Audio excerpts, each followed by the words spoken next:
Guys, how are you doing? Welcome back to a brand new video, and what a topic we've got to discuss today, as this one is very opinionated from both sides of the camp, and that is the PXG 0811 XF Gen 2 drivers that potentially could hit the 4-figure mark for one club in your bag. Let's get into it.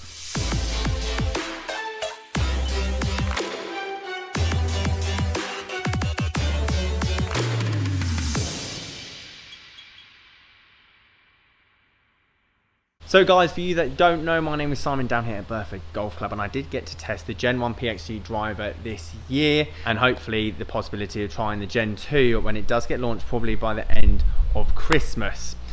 Now, a lot of speculation, as there's not much USGA conforming list, and we have got some images to have a look at for the driver that potentially could be the most expensive driver, mainstream anyway, out there when it does get released. So in terms of what does it look like, I want you to comment below, as this is always a well debated topic.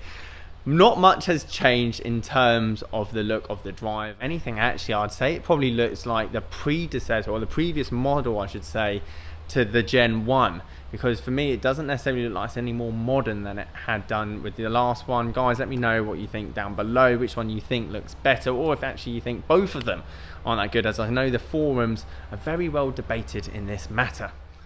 So if you don't know much about PXG, obviously it's a very high-end product in the golfing market, American-based company by Bob Parsons. Now, the driver itself, currently the Gen 1, £700 to £800 for one club. And it's not a miracle worker. I'm not being funny. If you do hit this thing poorly, then you're going to hit poor shots. That being said, the stuff that they can do in the fitting process is second to none, and can do a lot more things than most manufacturers can do, and offer you a lot more variety when it comes to shafts and adjustments. That being said, as I said before, if you've got underlying swing faults, these aren't going to be miracle workers, especially when it comes down to a driver where there's hardly any loft on the club, hardly any backspin, and therefore your mistakes are always going to be severely punished. However, we're going to have a look at the Gen 2, what they swapped in, what they swapped out, and potentially what these two new drivers that they are bringing to the market potentially could do for you, if you can afford them, that is. So let's start with the PXG Gen 2 XF. So 0811 XF Gen 2 driver, obviously a very high forgiving moment of inertia driver, very similar to the PXG G400 Max that they brought out this year, but it's going to be £400 more expensive. And my question is that potentially if you're looking to buy a driver that's very forgiving, high launching, high spinning, so you can get that carry, why would you need the PXG driver when there's a lot of substitutes out there that can do just as well? And this is my reasoning behind it. When it comes to a more forgiving players clubs, you're going to be more inconsistent when you hit the ball.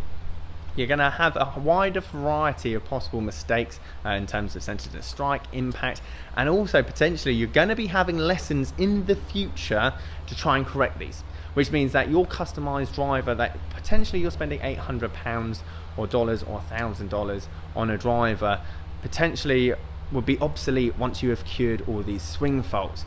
Now, the person that this driver definitely could be for is someone later in age, more of a senior, I would say around the 60 to 70 mark, obviously has a bit of pocket money through retirement, and obviously wants the best of the best out there. That also being said, the XF, if you'd just got the Gen 1, I'd feel like you'd be gutted or slightly shortchanged if they've now brought out the Gen 2, offering higher launch and everything else, when potentially, I don't know what's gone into the driver head, but they potentially could have probably brought that in Gen 1 regardless. So as I said, basically really high or low back center of gravity, so not near the face, very far back. It's going to get more high launching, higher carry for that person that doesn't necessarily get the ball up in the air. They haven't got as much weight or adjustability as the normal X driver, so obviously that's more of your players club, and this one's everything's thrown back again like your PXG G400 Max to get that high launch and everything else. However, there's not necessarily a mid-player driver. You've got all kind of varieties when it comes to manufacturers, whether like Ping, for example, they got the LST, or they got the SF Tech, or they got the normal head, or they got the PXG G400 Max. So you've got 4 different heads that could pretty fit any player when it comes down to the fitting process. However, PXG have only got the very high launching high spinning, or the very low launching, not low launching, low spinning driver with the X. So I'd like to see where that person in the middle would actually fit, and what kind of process they can do in the fitting process in terms of shaft and tipping and everything else to try and counteract that, because I do feel like they've left a massive gap in the middle there. So then onto the 0811X driver, and again this is going to be boasting the lowest spin driver out there. Now again, that's not for everyone. When it comes down to low spin, it means that you're not necessarily going to be getting as much forgiveness, and if you're someone that struggles to get the ball up in the air, then this isn't the driver for you. This is going to be for that better player out there in the market, and I can see there being a gap for this, especially if you are through and through a golf perf. You need the best of the best. You know what your swing weight is, you know what grip size you've got, you know everything down to the dimples on your golf ball. So I can understand, if you have got the funds, why you want a PXG driver, because there is no stone left unturned. This is going to be very low spinning and possibly very long hitting if you have those right impact factors. However, if you're not hitting up on the golf ball, or consistent in terms of hitting this out the middle, then this driver won't be for you.